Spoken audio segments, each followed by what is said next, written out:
ঝাউতিয়া যশোর দেখবার বিষয় গোল করতে পারে কিনা। গোল করতে পারলে সবটা পেনাল্টি শুট আউটে।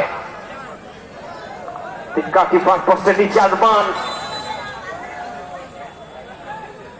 অবশ্য বেকুল করতে তবে রুখে দিয়েছেন আরমান। তিনি যাচ্ছেন কিকটি গ্রহণ করবার জন্য। সামনে বসি মারা সব আমিনুলের কিক নামাচ্ছেন, ভুল করেননি, সরাসরি গোল কিন্তু হয়ে গেল যশোরের পক্ষে। দেখবার বিষয় গোল করে সুজিত নাম লেখাতে পারেন কিনা। এ যাচ্ছে কিন্তু গোলটা করলেন না, সরাসরি আরমানকে বোকা বানালেন।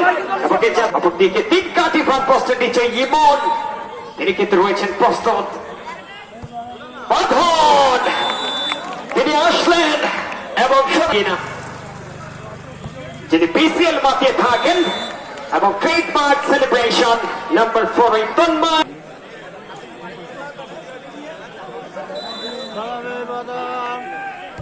অবশ্য নাম্বার 17 নয়ন, তিনি কিন্তু গোল 14 উৎপল, তিনি যাচ্ছেন কিকটি নেওয়ার জন্য।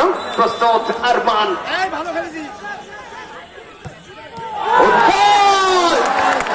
কাজের কাজটা করলেন আরমান। চার দুই গোলে শক্তিশালী ঝাউতিয়া যশোরকে হারিয়ে শক্তিশালী নবাবী ফুটবল একাডেমি কিন্তু পরবর্তী রাউন্ড অর্থাৎ সেমিফাইনাল পর্বে পৌঁছে গেল। আগামীকাল এই টুর্নামেন্টের প্রথম রাউন্ডের শেষ ম্যাচ, যেখানে একে অপরের মোকাবেলা করবে নারায়ণ ভার্সেস খুলনা ডুবুরিয়া। অন্যতম আকর্ষণীয় ম্যাচটি